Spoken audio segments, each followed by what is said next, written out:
but like people believe in democracy largely share similar values. They might not live it out well. They might have different definitions of it. They might this and that.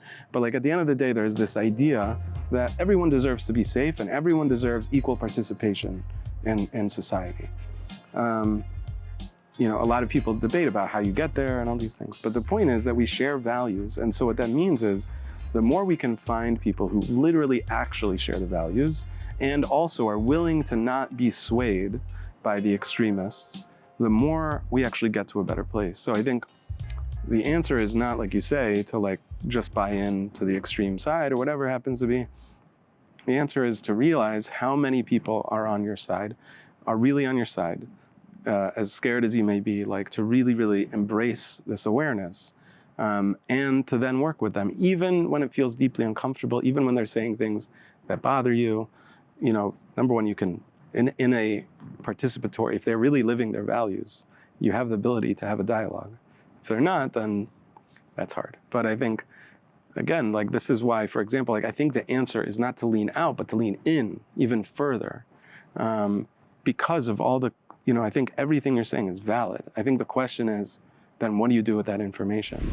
Hi, and welcome to the Z3 podcast. I am Amitai Fraiman, the director of the Z3 project, and this is our podcast. On today's episode, I have a conversation with Elad Nehorai. He's an activist and a writer. He focuses extensively on issues of anti-Semitism and extremism and how authoritarianism takes root in societies.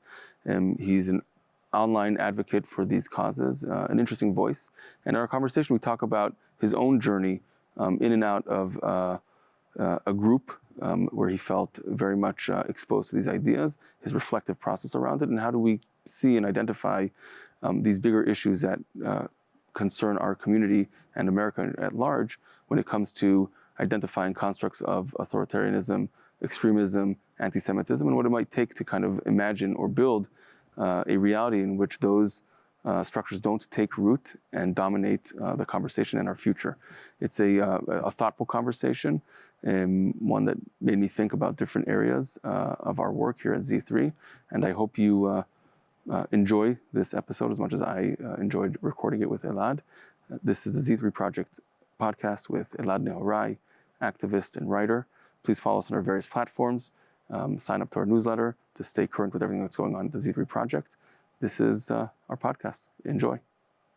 Elad, welcome to the Z3 podcast. It's great to have you here. Thank you. In this conversation. But I think it's a really great opportunity for our audiences to learn more about, you know, your work that you have been involved with and kind of what you are doing these days. You know, from your vantage point as someone who's been in the forefront of, broadly speaking, called social justice work, anti-extremism, you know, very much so, very vocal before October 7th and certainly since. And kind of your perspective as someone who works within the world of new media and how that kind of the interplay between the two. So, you know, it's great.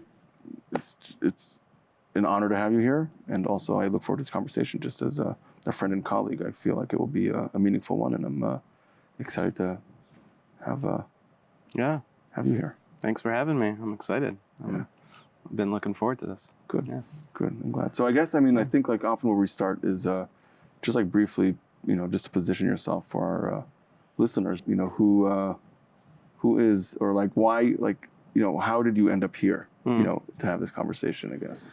Yeah, that's fair. So I've had kind of a circuitous journey through the Jewish world and through the world itself, which kind of led me here. I think, you know, I grew up secular with Israeli parents. I became, you know, very enmeshed in, you know, kind of at a young age, like liberal Jewish politics, Israeli politics, that kind of thing. And in college, I joined a Hasidic community, or I began joining a Hasidic community called Chabad. Went to Israel some more. And in Israel, while I was becoming more religious, I also became more right-wing when I came to Israel, especially. And that, you know, informed a lot of the work I did after that. That was when I started my writing. I wrote about the first Gaza war, Operation Cast Lead. I you know, reported with a settler evacuation saw it, up close, what that is like. And it was, in Sderot where there were rockets falling, that kind of thing. So that kind of combined with the community I was joining made me kind of much more hardline, much more, I think to a certain extent, not in a very healthy way, would be maybe a light way of putting it. It's like and I think at times extremist when it came to these issues. And about, 10 years after that, there was a whole experience in that community where throughout my time there, I first tried to encourage people to be more creative. I did my own writing that was like creative and also collaborative. At a certain point, I started a publication called Hevria, which was meant to be a collaboration between creatives.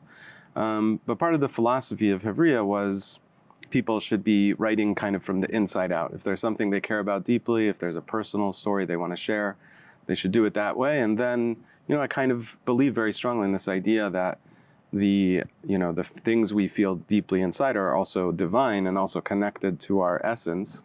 And so to me, I thought it would be helpful no matter what. Of course, I thought it was important for people inherently, but I also thought it would have societal impact in a healthy way, not necessarily a confrontational way.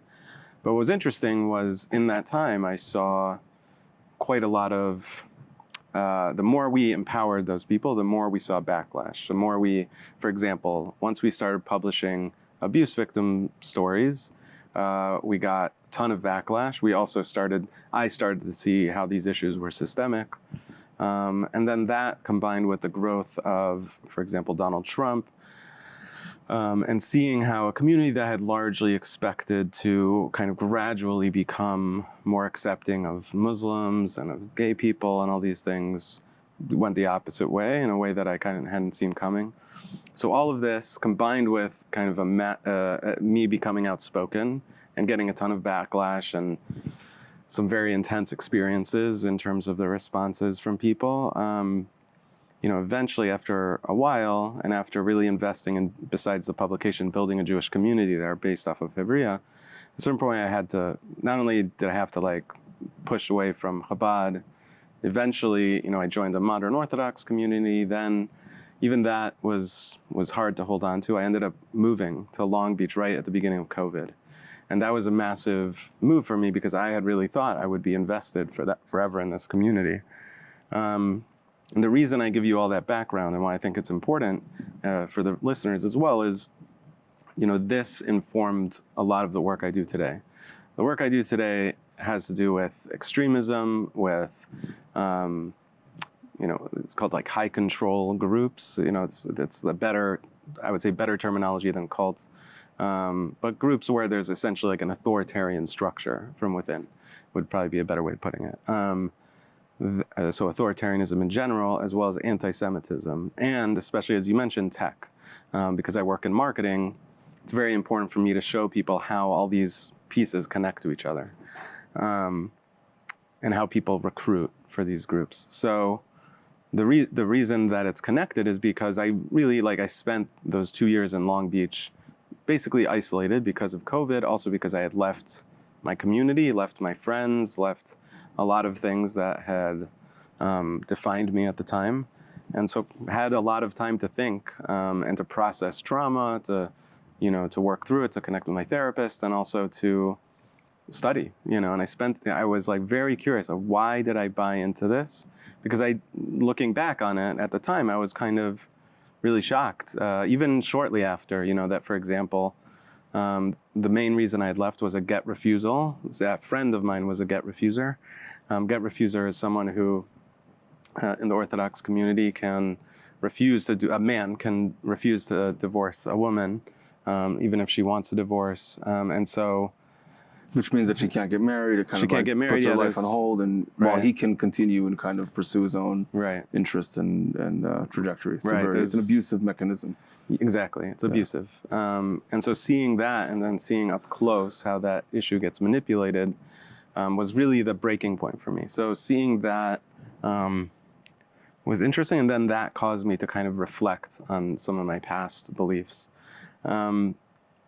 And so I really wanted to know, why did I buy into an authoritarian structure when most of my life up till that point was very much believing authoritarianism, maybe not with those words, but authoritarianism was wrong.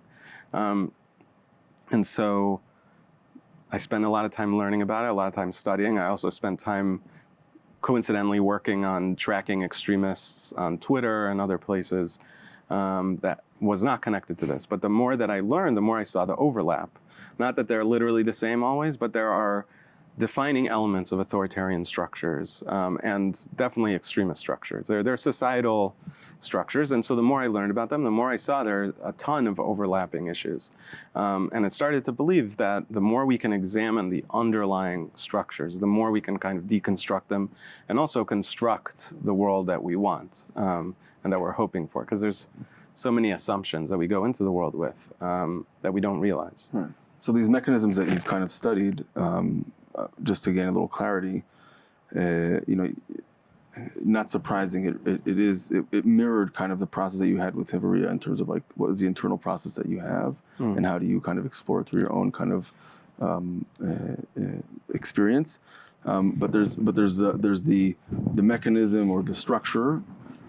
But I imagine that you've, and I'm curious to, if you can expand on this, and like it works because it relates to and speaks to needs that we have as humans and as communities, and how does those two kind of play? That's a great question, because I think there's plenty of argument, which is a valid discussion, which is, well, great, you are against authoritarianism, but for example, like we need information to take in. Is it moral relativism, or is it wishy-washy to like say that we should be going from the inside out? And I actually think what you just touched on, which is that there is a natural human need for certain things, I think is very, very important. So number one, people, and actually, by the way, I think that authoritarianism can actually empower people in certain ways that needs to be examined in a way that like liberal democracy very often fails at. That's maybe part of the attraction, right? Yeah, for sure. I mean, that was something I started to, that was one of my big surprises after I left was I had this feeling of like almost the exact same feeling I had when I first was looking for a community and ended up joining Chabad, because the thing is like Chabad actually filled a lot of those areas, and I still to this day, no matter how much I'm reintegrating, for example, into the Jewish community now, I still feel that missing thing, and I think being able to distinguish between those two things and not judge fully one way or the other is very important, because, and this is why I think these underlying issues really need to be, we need to learn about. So the two things being, I just want to be like very clear, because I we've had this conversation before, so I kind of know what you're alluding to, but the two things, distinguish between, what is the need and the positives of having a clarity and structure, and then the very unfortunate or often like the other piece, which starts taking advantage of that need when it crosses over into abuse and over into. Right, and I mean, I think maybe a better way of putting this is, and to elaborate on what you're saying, is that for me, one of the things I realized in this experience was how fundamental agency is. So all these other benefits we'll get into, all these other needs, I would say, are secondary to a human need to be empowered, to feel like we make decisions for ourselves. We are not being forced or forcing ourselves to fit specifically into a construct to the point where we're sublimating who we are. Like a more drastic example would be if you are an abuse victim, or you know someone who's an abuse victim. If you think that you are going to bring down societal structure by speaking out about your issue, or you're told that because you are meant to first support like an authoritarian leader before your own needs, it's very likely that this is a big part of this like sublimation that leads to a lot of suffering. So as much as all those benefits, which we'll get to, really matter, the fundamental distinction between these two issues, between these two constructs, authoritarianism and, let's say, for like a wider way of thinking of this, democracy or democratic approach, is individual empowerment and agency. I think that's absolutely fundamental before we get to everything else.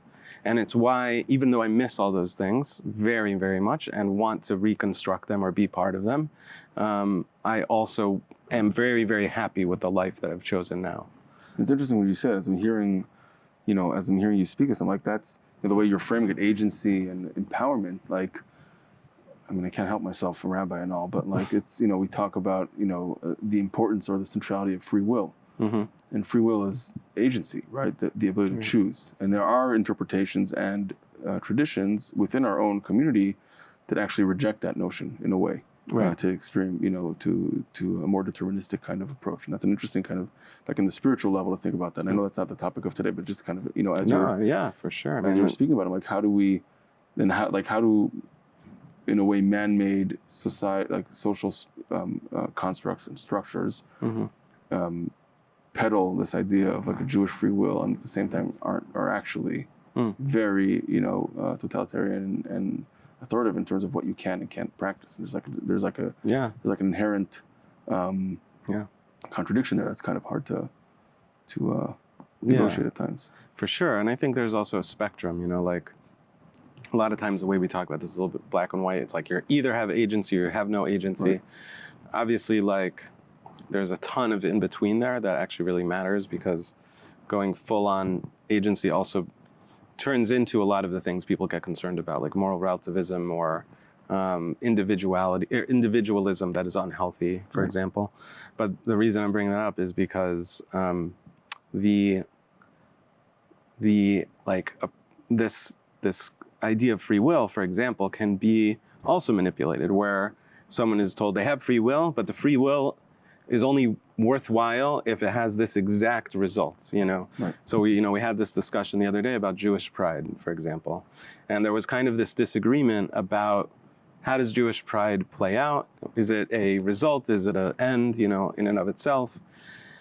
And I was actually speaking with someone there, and what I found really interesting is education itself is actually a great microcosm of this, because it's pretty well established now that there's kind of two main approaches, again with the spectrum.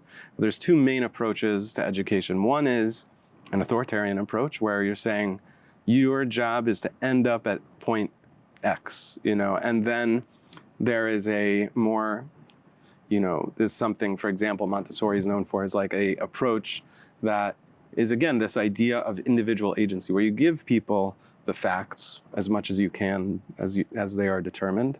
You also instill values, you try to share values, but at the end of the day, your goal as an educator is to empower people to grow from there, right. Which can mean, for example, you're taking the risk, quote unquote, of the person ending up not being a proud Jew. There is that concern that many people have. So the question is, kind of what's your main priority here, Right. And so it just was brought up to me, like thinking about this idea of free will relative to these discussions, because I think those educators would also say they believe in free will, but with like a very specific end goal. Yeah. Yeah. And I certainly, I think that distinction is helpful. Like if there's only one acceptable outcome, then it's not education, right?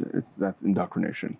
Right. If there's multiple acceptable outcomes, then that's much more around education. It's interesting though how, as we're saying this, I'm like, that's certainly clear about areas I think of like value and belief, but there are areas where there is really like, the sciences, right? There is no room for, right? Like, when there's exact measurements, exact outcomes, there's like 5 correct answers for equations. There's one correct answer for an equation, right? And like we are able to find places, and I don't want to, we don't have to go down this rabbit hole, but I think the bigger point that I'm trying to make is like, there are, and I think is what you were alluding to in the beginning, there are elements of, let's call it rigidity or more limited lifestyles, we'll call them, right? That end at their worst case in a totalitarian or authoritative kind of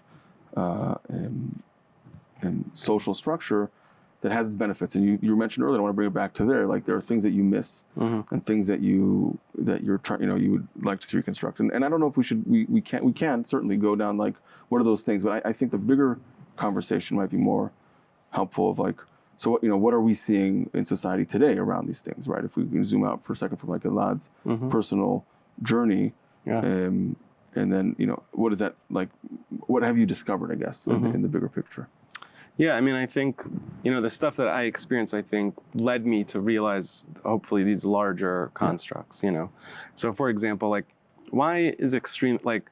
We talk like there's so much true crime documentaries about cults. There's so much seeming agreement that cults are bad, right? And yet cults flourish in America. Like they're very popular. That's why there's a genre that is able to constantly draw on new structures like this, right? Or societies like this. So no matter how much we warn about it, no matter how much we talk about it, no matter how much agreement there is on it, still people get sucked into them, right? And we're talking about, like, you can judge the Hasidic community however you want. I think it's very worth debating, but I think a group, like Nexium, for example, where it's like horrific practices, the closer you get to the like inside circle, it's just kind of shocking that people would even buy into that, not to mention like how extreme it gets.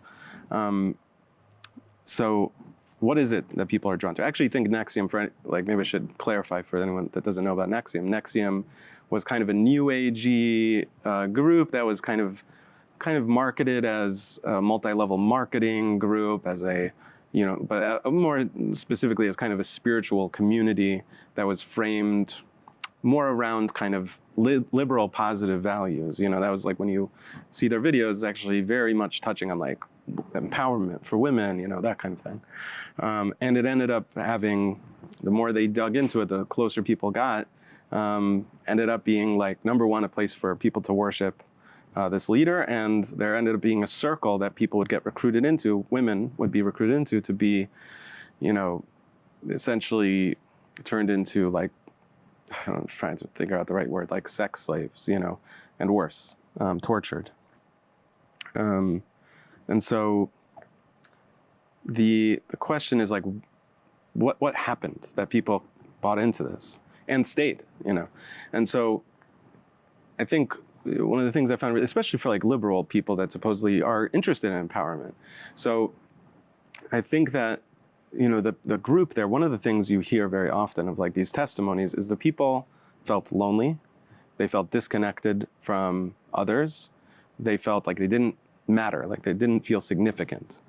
They didn't have a community, which is a little different than loneliness. Like community is kind of like a group around you that supports you. They didn't have spiritual fulfillment, all of these things among others, but I think those are kind of like the prime areas, especially in America, that are missing, drive people to these groups. And the thing is, when American society, which is so very at its core individualist, rejects all these things as something that like should be provided by a society, and more is like constantly focused on the personal responsibility, personal approach to everything, far less on like communal responsibility. And actually structurally, we separate people. Everything is, as car culture got built, we got separated from each other more. As we encourage people to move away from their families because of like individual achievement, not that there's anything wrong with individual achievement, but this assumption that family disconnection is a path towards success, like these kinds of things, over time led people in America to be more and more and more lonely and more disconnected, and also not spiritually fulfilled, especially with like the failure of religious leaders.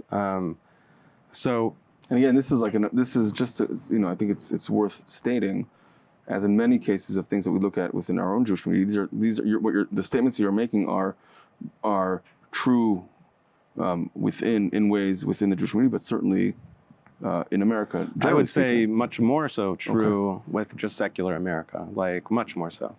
At least with Jewish communities, I mean, like any Jewish community, I think is, if you consider yourself part of a Jewish community or any religious, if you go to church, all these things, like you're far more likely to have on some level fulfilled some of these needs. Like, likely not fully, but like to a certain extent. So, for example, like I remember speaking to an expert on cults, and I asked him, I mentioned to him like this idea that Jews are more there's this kind of popular idea that Jews are more interested in cults and get sucked into them more. And he said, it has nothing to do with being Jewish, was his argument. It's just that Jews have a higher rate among them of going to college. And because of that, college is like one of the prime places that people get recruited. Why? Because it's the first time they're completely disconnected from their family. It's the first time when they feel deeply lonely, don't have community, don't live with others that they feel connected to, don't have this like consistent, like high school, for example, where you are every day for 8 hours a day or whatever it is, constantly in community and around people. So all these things disconnect you in a very deep way. And so this is a big reason these groups flourish on campuses and succeed very often. There's like a reason that we always see, like, I don't know, my experience in college was like every day I would see these like crazy preachers on campus. And I remember being like thinking they were silly, but the truth is like there's a reason they're there. So I think it actually exposes like these issues. This is not just about saying, oh, this is bad, this is evil, screw them. Oh, it's a good ending to the story whenever someone leaves a dangerous community or an authoritarian community. It's like, that is true to an extent, but there's a reason they join. There's a reason people rejoin, and it's not just about there's something wrong with them inherently. It's that there's much larger constructs going on here that I think are very, very important for us as we're looking around us and seeing Americans become more divided, more angry, more hateful, judging each other more. Not all of this is due, a lot of this is due to a lot of the common issues we discuss, but part of the root of those issues is these things I'm ascribing, because why does someone get involved in QAnon or other groups? QAnon provides spiritual fulfillment. It provides community, like these kind of things. And so until we like break apart this stuff at its source more, this stuff is just going to keep happening. So in a way you're saying, if I'm hearing you correctly, trying to chase these individual cults is certainly important and worthwhile, and yet it doesn't address the root issue. Yeah, and I mean, we're seeing it around us right now. I would argue, I don't think cult is the right word. I think the Trump, in my opinion, I think in many people's opinion, is an authoritarian leader. A lot of people would argue he's an extremist leader. And now we have obviously a very, very large group of people in America that support authoritarianism on some level, subconsciously, consciously. Also, we have a much higher rate of people who don't believe in democracy anymore in America. And the younger you go, the less they believe in it. And but that's true across the political spectrum? Yeah. And yeah, for sure. Because it's not a partisan thing. It's a societal construct of what people consider to be effective, And in all honesty, I think it's very obvious that democracy is failing in America. So it's the more it fails, the more people see it failing, the less failing. How so? Like in which ways? I mean, I have my own kind of like idea, but I think it's worth spelling out. Yeah, I mean, there's many different ways of answering that. I think it's not always like what they see in the news. Part of it is just how they're living their lives. Like what I'm describing here alone is something that makes people feel like, if I feel so unfulfilled and I see everyone around me feeling unfulfilled, alone, then like what is this? Is this a healthy society? You're telling me that democracy is good for the working class or for the middle class, and I can hardly afford to live. I'm struggling every month to pay rent, to get health care. If something small goes wrong in my life, I have nothing to back me up. These are things that deeply, deeply affect people in the way they look at the world. It's not something that should be dismissed. And the more that this happens, the more America becomes unequal, the more we're actually living, some of my writing right now has been focused on this idea that authoritarianism is not just about Trump. It's about societal structures. And American societal structure claims to be democratic and yet has a ton of authoritarian constructs built around it that really need to be examined, because that's part of why we're here at a place where people have been sold on democracy but given a very, very flawed version of it. So for example, if we can spell out like one or two examples where you see these structures kind of already in place or in existence. So one could just be cultural. I'll give as an example. Like we're very steeped in this culture, and we kind of forget, I think, how much this applies to not just like voting, right? Like being able to vote is like, I would say, the minimum part of democracy. Like participation and this agency, all this stuff is much more applicable, I think, to like a thriving democracy. So, and, like inequality, first I'll just, actually, before I get into cultural, the inequality aspect of this is hugely authoritarian. When you give so much power to a very tiny group of people, and it gets worse and worse over time, like the inequality now is a different universe than it was in the 90s, even more different universe than in the 50s, 60s, 70s. And so, interestingly, despite a lot of backwards beliefs, and I would argue in the 50s and the 60s and 70s that we've supposedly evolved from, we're also living, I would argue, we've grown in authoritarianism in that sense, where the more you give more power to a smaller group, that's like as close as you can get to a definition of authoritarianism. I think the second piece here, just to add, is not only that like in absolute, and again, like I don't, I'd be curious to see like the numbers around this, but even there's one side is the absolute numbers and the sheer wealth of a smaller and smaller group of people, the inability to reach that in a normal way, and the second piece is also just the visibility of it, right? I think in general, and this is true, I guess, across in any topic, people are the access to information and the proximity or the imagined proximity as such, right? Kind of activates different pieces, and that's true. Like for example, right? We know when it comes to anti-war, activity, we've seen a huge kind of spike in it around Vietnam because it's the first time the war was televised in a way, right? Some of the people but it became personal. It's in their living rooms, now it's in our pockets, right? But the same happens with wealth and like you see every day in some of these platforms how people are swaying opinions and kind of how that works and the dynamic around that, and that's also something work with, but. It's just is how up close it is to us, right? There's no escaping it. It's one thing when you live in your own community and like, okay, somewhere there's an imagined kind of class of people that I can't ever reach, but my day isn't really impacted by that, as opposed to like, in theory, we're so close to each other, right? Because we have the information about what we don't have, I guess. Yeah, I mean, I think that's true, actually. I mean, I think we tend. There's both the negative and the positive. Right. I think we focus a lot on the negative for good reason. Social media, on the one hand, exposes us to a lot. On the other hand, separates us a ton. We could even argue, that the way algorithms work, where we're each individually in our own little universe, like not just, we to a certain extent share with other people, but at the end of the day, the algorithm is literally just for you. Right. That separates us and then makes us very cynical as we see these issues. And also creates a lot of hopelessness and lack of belief in democracy, right? But I think also social media has been effective in shattering, in a good way, a ton of myths about America, like claiming that America is by definition, completely democratic, that, for example, there isn't, in the 90s, I remember growing up, there was just this very widespread myth that racism had been solved, and yet there was a lot of things now that are being revealed because of social media and because of groups, Me Too, Black Lives Matter, whatever people think of the particular aspects of those. They created a consciousness that didn't exist before.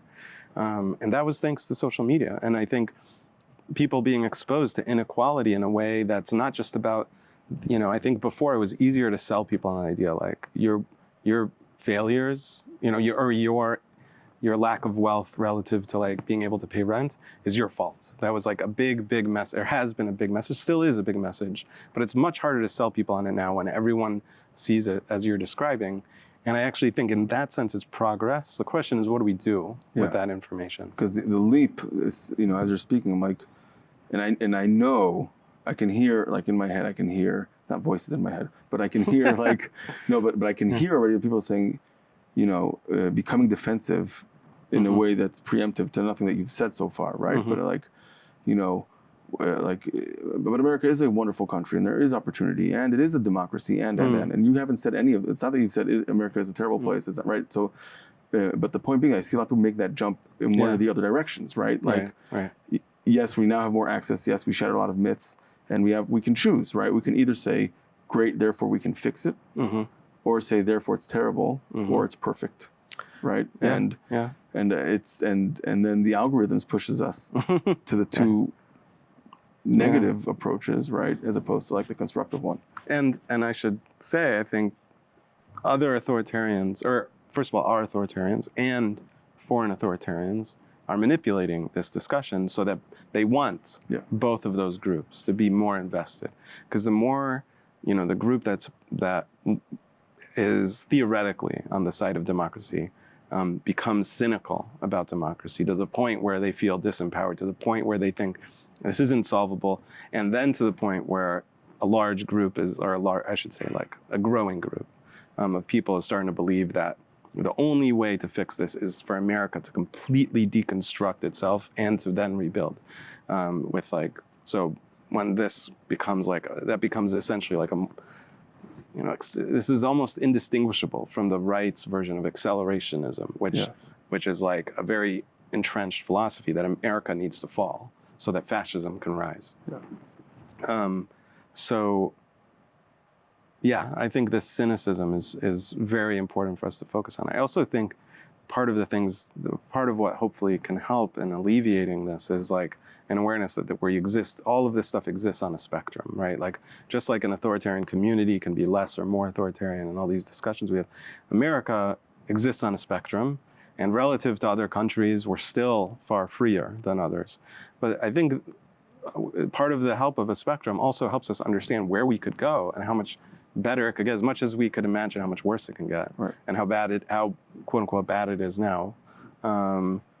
Part of this is kind of holding these two things at once, that things are bad and getting worse, I would argue, and things have because we exist on a spectrum, things have the ability to quickly get better if there is a kind of mass consciousness to help it get there.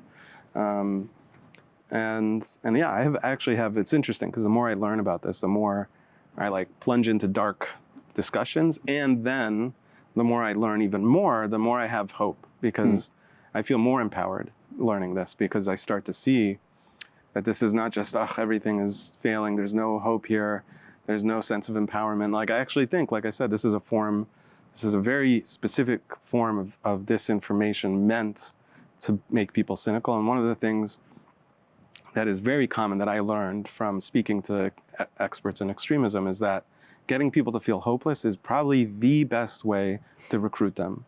Because again, if you feel hopeless, then you definitely will be helped by someone who's like a cannonball ready to destroy things, Yeah. It's so interesting because it reminds me when we were designing, sometimes when I design an activity or a program or the conference, right? Or like, what's the arc of the day, right? Mm-hmm. And it was, this is not such a earth-shattering insight, but there's like this, there's a curve of of innovation, right? Where you start, you're very hopeful because you don't know that much. The more you learn, the more hopeless you get, to a point where you start realizing, I know so much, I can actually see the solution.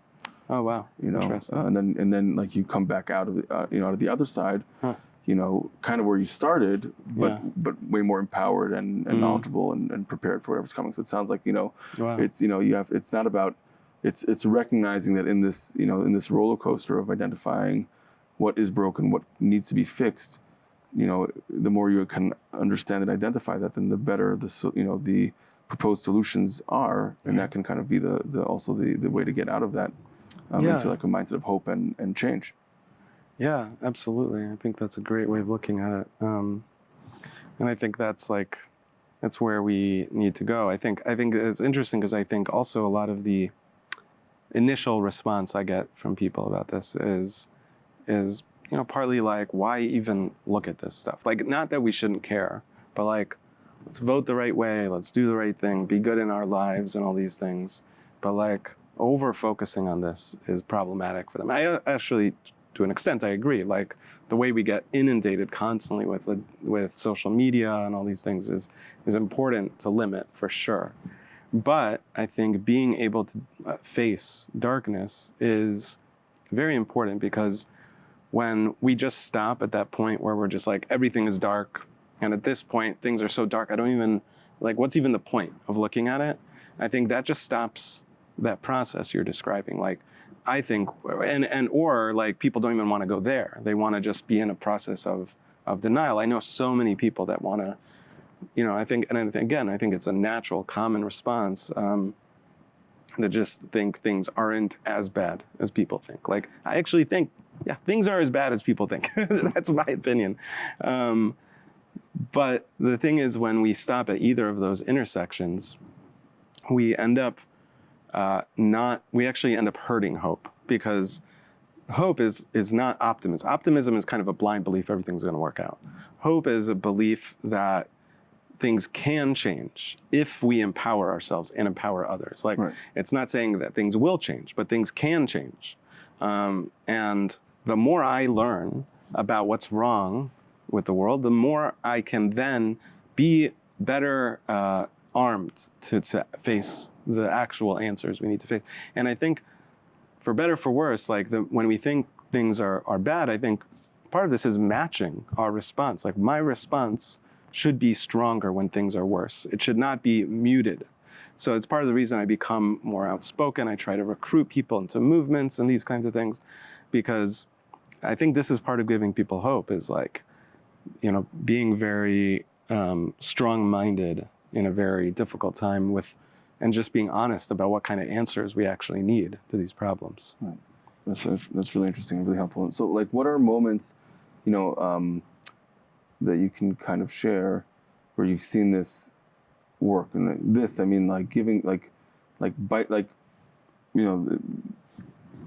this idea of hope being like the potential of change, as opposed to like predetermined success versus, right, optimism. Like, it will be fine. It's like, no, it's like, it can be, but we need to work towards it. So where have you seen in, examples? And I think, and the reason I'm asking this, because I think it could be helpful also, right, in these moments where we see a lot of brokenness in everywhere we turn. Right. What are things, where have you seen success, and how can we maybe encourage people to adopt those practices? Yeah, I mean, I think, to me, the front of mind is or the one that I draw on personally that helps me, is the civil rights movement. I think at the time it's hard, as much as things are still so rough right now when it comes to civil rights. I think it's hard for us to remember or to know what an enormous change was created because of that movement, and in a largely nonviolent way. Of course, there were riots and these kind of things. Those were like a spontaneous reaction to problems, but like, the movement itself was largely nonviolent and largely resulted in very real, very tangible changes that I think had not been experienced in generations in America. And that was because, of like, Martin Luther King's message was very, like, when I'm drawing on when you're asking me these questions, a lot of what I'm drawing on is like things Martin Luther King has said. And I think it's important that leaders like him are studied more closely. And I actually think that's part of the reason they're not studied more closely, is because he essentially argued for a democratic revolution, like a literal revolution. And he got as close as one could at that time. But part of what he did was, like, I mean, it's amazing when you look back at what he wrote and spoke about, because what he said at that time was like, if we don't address these issues of like racism, militarism, and inequality, what's going to happen is he literally said, like, fascism and authoritarianism are inevitable if these issues are not addressed. And that's why one of the reasons he was willing to really put his life and encourage other people to put their lives on the line for this. Not in a way that was violence, but in a way that was uplifting, very challenging, one that was demonized at the time and where he had very, very little support relative to the country as a whole, but which now we look back on and see what a positive change it made. And that happened because he largely embraced this need for people to, number one, like, understand the challenges, that like, this is a very real danger, Number two, to be aware of like how bad things are now was a big part of his message. To not look away from racism and to see how dangerous it was, how much it was hurting people. To not look away from inequality and how there were people living in slums, and especially black people and all these things. And to not look away from the way the Vietnam War was being waged. He was not like a specific one group focus. He really got people to think more broadly and see how they were connected, essentially, like I would argue, to authoritarianism. And I think what he did finally was give people hope. He created a movement, or didn't create, he contributed to a movement and helped empower people. And he was not the only one. There were many leaders that spread similar messages, varying to degrees, but like definitely with the focus of nonviolence. And I think the thing is, we're headed, part of what gives me hope is because, well, not hope, but empowers me, I think, is that I think I feel similarly now, especially having learned from him and learned from experts on authoritarianism and stuff, is I think we have two roads. America has always had two roads. Are we going to keep investing in our democratic beliefs that for sure were seeded at the beginning, but which were deeply, deeply, deeply flawed? I mean, when you have slavery along with democracy, it's democracy. Are we going to keep investing in that change, or if we don't, by definition, we embrace the other side. It's not a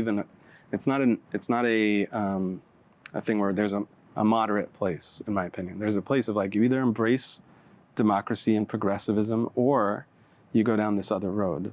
And I think that message is important because it gives people like a less wishy-washy approach, where we're like, okay, we don't necessarily have to agree on how we get there and all the specifics, but we need to, if we believe in progressivism,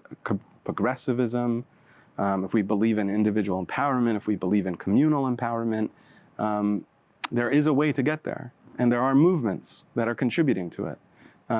There has been a ton of progress, and still happening now, along with all these other problems. So there is so much people can contribute to. There's so many movements, but unfortunately, I think because of our fractured discussions, like this is part of the reason that I think for example, the discussions around anti-Semitism are very broken, is because we've thrown away these larger constructs in favor of specific, or self-interested positions that are not looking at a larger whole and seeing how actually they're helped by a more democratic approach. That's interesting. That's really interesting. And I think the part that people might chafe at, is not the, there's, the point isn't to make, it's not to be contrarian, or No, there's a lot that people would chafe at what I just said. Yeah, for sure. What I was saying, but I think, and I'm not, and I don't, and the point isn't to play neither. Not devil's advocate or at all advocate for a position that I don't necessarily. It doesn't. It's besides the point of what I think. I think that, one piece is like that sounds great and wonderful, but extremely naive, right? In that. Not that, yes, we should be working that direction for sure. And it's not just an argument about pace, but how do we ensure that cynics from the outside don't co-opt the conversation, right? Yeah. Or in other words, I'll say it plainly, people who don't actually believe in liberal democracies co-opt the progressive cause, right? To further actually, other forms of totalitarian or authoritative regimes, because often the argument is like, that's great, but we also know what it looks like in its max played out. It's not a danger that should be underplayed. It's happened in multiple times in history where there's like a group that's seemingly bringing people towards progressivism, and it gets co-opted, right? Iran is like a famous example of this, where progressives thought they could work with theocrats and ended up being subsumed by them. Partly because the theocrats hid their intentions, but also because sometimes when we focus so much on an end and not on the means we get there, I think we endanger our movement in this respect. And I think it's absolutely necessary that we examine this issue, not turn away from it. I don't think we should pretend that this is not going to be an issue, that we should just throw ourselves behind certain causes and we shouldn't think critically about them.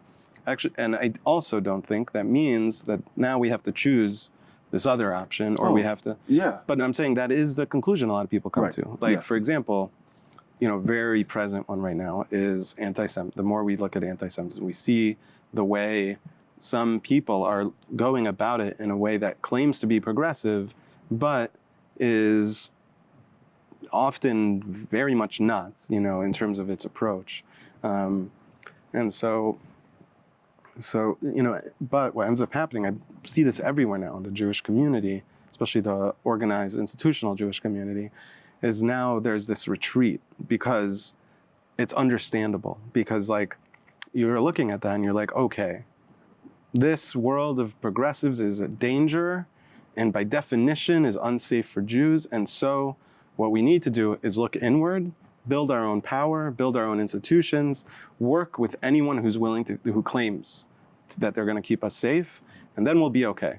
Like, this is not a small thing. That this is a $90 million organization with a $90 million budget in America that claims to be fighting anti-Semitism has essentially bought into this approach. They honor Jared Kushner.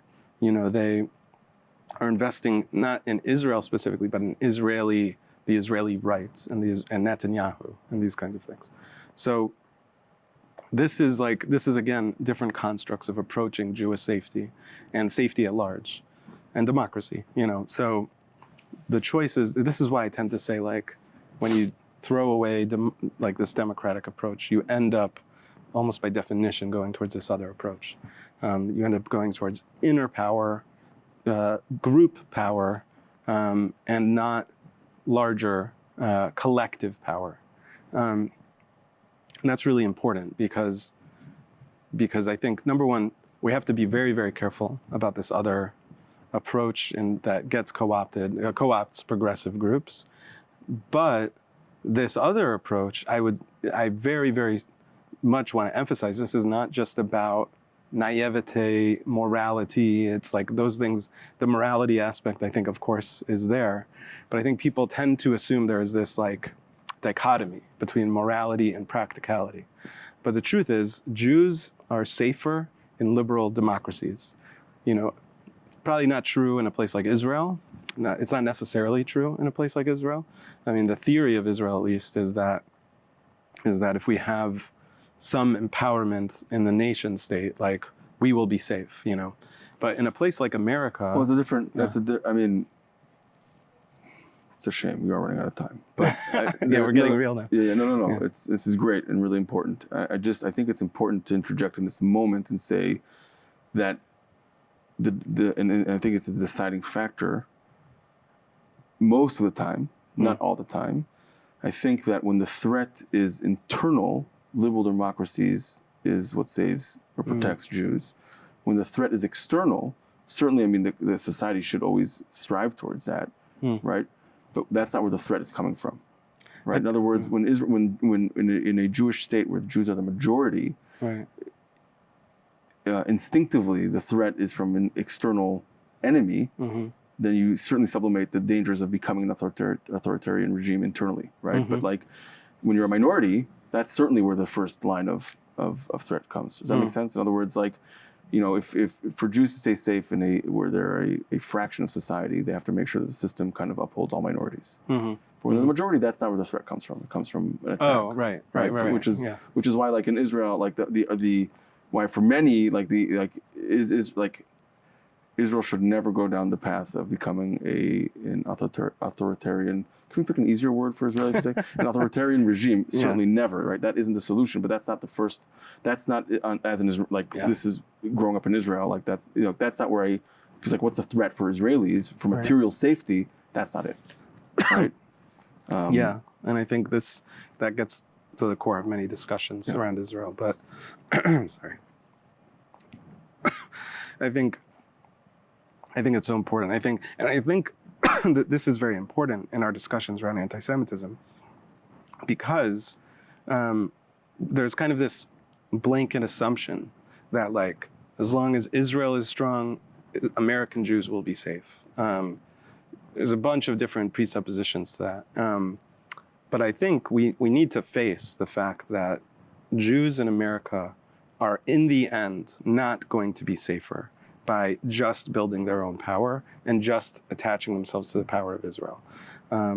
What this does is it contributes, it becomes one of many issues in which groups only defend themselves, power is concentrated in certain ways, and eventually the people with the biggest power, Jews, for all our like embrace of being embraced by American culture, are still a very small minority, still don't have power relative to, the Christian right, sure. the Christian world in America in general. And so there are, Donald, a lot of these authoritarian leaders, they are interested in helping Jews only for themselves, right? Like, we know this. A lot of people, even Jews, will admit this, who throw in with him. But the thing is, that support is conditional and temporary, no matter what. That's how it is, because these authoritarians are, the whole construct of that is they are operating the same way. They're operating in a way that's self-interested, that builds their own power. And so any relationship, by definition then, is not one that is based on goodwill or based on the willingness to share power, but actually it's only useful if it helps the authoritarian gain power. So right now, someone like Donald Trump is extremely interested in working with Jews because the idea there is, right now he believes that Jews are useful for him to win the election and to become an entrenched leader. It's a question, will he continue the support in the future? What I do know is, knowing Donald Trump, knowing the way he works, like, for example, with his cabinet members, is the moment someone becomes not useful, the moment someone becomes a liability to him, they're thrown aside. This is like the core of an authoritarian approach. And so I think that's so important, because I think it's, I know that people are very scared right now. I know it's valid and very important, but we need to understand how deep this danger is, not just to us, but to others, and why investing in collective power sharing is so important. Distributing power is so important. Yeah. It feels very compelling and I'm like, yes, and instinctively I'm like the conditionality of Jews' acceptance and their safety isn't reserved to one side of the political extreme. And I think that for the Jewish community, it's difficult. I mean, there's at least two things going on. I think one is where is the threat more imminent, identifying where it comes from, right? Because I think that if you ask many, I don't know, it's besides the point, kids on campus, right? About their inability to, the social circles that they were in, or their ability to kind of express themselves freely, is now being conditioned on other things. And it's similar, just the inverse of what you're describing. And that's one. So, like, where do I identify the immediate threat and the long-term threat? And I think that's one argument that is worth, or debate that's worth having internally, right? Because I don't, like, I'm not, it's certainly not like only from here or only from there. I think the real tragedy that's from both. I think that's one side of it. And then the other side is, which I find, like, in a way, I mean, I want to say more hopeful, but also extra challenging, is that what you're proposing really is that in order to, like, and it's a compelling point, right? I think it's worth thinking about extensively, is in order to make real change, it's not about, it's about breaking the mold, right? It's not picking one side or the other. It's saying we have to, I mean, in a way, yes, but also, like, we have to actually, the threat is authoritarianism, period, and that can appear on a very far left side, a very far right side, and we have to stop. It's not about, like, how do we mitigate those two. You have to, like, really say that's the threat, and we have to break forward. And now where the challenge comes in for me is, like, great, I agree, and why are we always, like, feels like we're the ones who have to sacrifice ourselves, our ability to be who we think we need to be, in order to kind of make that happen. Now, there's a side of self-preservation, as you said. when we share, when we break those constructs, and everybody will be safer, everybody will be better, right? So that's just self-interest there for sure, right? And it's the moral thing to say and do. And also like, we've tried being on the front of this, and it's never, like, over time hasn't served us. So like, do we, like, I would challenge a lot of that. So I think this is it's a myth that Jews are the only ones who've done this. Like, even the most recent election, why was Biden supported, at least by a certain group of black people, like progressive black people? Why did they throw in with him at the end? He's not seen as like super progressive when it comes to civil rights. I mean, obviously enough that he got a lot of support from black people for sure. But why there was also kind of a strategic when there was interviews done, like on a like, what's the word, qualitative as opposed to quantitative approach, was one of the answers given was that they knew that in order to be safe, they needed to, I don't want to like flatten everyone, but there was a group of people who largely believed that the way to stay safe was they needed to pick a leader who was more likely to be supported by America at large, white Americans who would be suspicious of, they saw the reaction to Obama. And so they realized like their empowerment was going to be less, or they felt that their empowerment was going to be less effective than supporting someone like Biden, who could be seen as a reasonable alternative to Trump. So it was strategic, and it was strategic in a way that sublimated their safety in order to, number one, of course, support their own safety, but also it was something that was about, in effect, created larger safety for Americans at large. I think that other groups, Muslims, like, are regularly considering how do they make sure that power is safely distributed in America. It might come from a place of self-interest, but at the end of the day, that's the effect of it because they understand that it's practical. I'm just to clarify that point, I'm not saying that the Jewish community is the only one. And look, I don't know to say if that's if that is the myth, right? Mm-hmm. We are the only ones, but I do think it has been proven historically that we are often also the first to pay the price in the most dramatic way. Mm-hmm. And also compared to some of these other groups that you've listed, we are still by orders of I don't know how many, like a smaller group, right? We are even more of a minority, right? So I'm not saying like, yes, I think that the move is about shared power. That means we all have to concede some of it, mm-hmm. right? And I think that we all have to, in order to create that world that we're kind of envisioning. I'm just saying a lot of Jews are suspect of that. I think that like what we've heard, especially since October 7th, is that Jews saying like we've been abandoned, right? Yeah. And I don't want to downplay that. I think it's like. Right. I think it's a tragedy of this, and therefore the reaction is going to be the other way, which I think is the ultimate price we'll have to pay. And I think mm-hmm. I think moving forward, and for the community to be able to say like, how do we continue to thread that needle in a way that is I think it's productive. Right. I think I've actually been like thinking about that as we're talking. My answer to that when because of course this is such a common conception. And again, understandable.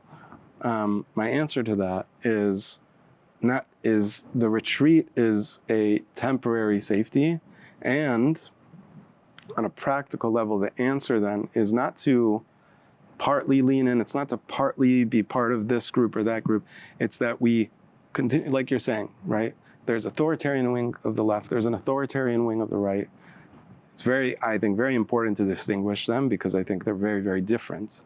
But at the end of the day, what that means is that we lean, if we're not choosing, one perception is we choose authoritarianism, right?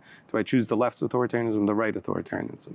And that's kind of a conception, I think, that's actually historically ingrained in many Jews because it's like, we're aware of how quickly this all switches, like in our bones, and I think this is just a common thing. If you feel like there's two authoritarian groups and that's just where it's going to go, you just end up throwing in with the one that makes you feel safe. It also happens to be a very manipulative tactic that authoritarians use. Yep. and ends up hurting people no matter what. This idea that Jews won't be sacrificed by the right, I think, is just like a complete delusion. Yeah. To be blunt. So the answer then is that we throw in even harder, in my opinion, into democracy and progressivism. What that means is, it's funny, he keeps putting those together. A lot of people are like, those two don't belong together. well, right? I disagree. And also, but you know what? Actually, I think it's a great point, because I think the question is, what do I mean when I say progressivism? I think my point is the values that they represent, not the groups necessarily. That's an important distinction, I think, for people to. I mean, Right.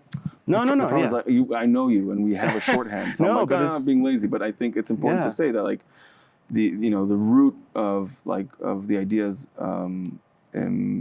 is what you're referring to. Yeah, exactly. And I think because I think there are, there's this, what ends up happening in our discourse, like you're saying, we get stretched. So on the one hand, yes, there are groups going both ways. On the other hand, the vast majority of, I would argue, of people that believe in democracy, let's say, I'll keep progressivism out of it for now, but people believe in democracy largely share similar values. They might not live it out well. They might have different definitions of it. They might this and that. But at the end of the day, there's this idea that everyone deserves to be safe and everyone deserves equal participation in society. A lot of people debate about how you get there and all these things. But the point is that we share values. And so what that means is the more we can find people who literally actually share the values and also are willing to not be swayed by the extremists, the more we actually get to a better place. So I think the answer is not, like you say, to just buy in to the extreme side or whatever it happens to be.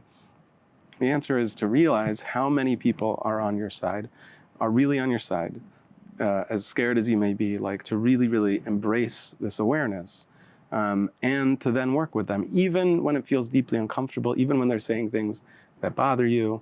Number one, you can, in a participatory, if they're really living their values, you have the ability to have a dialogue.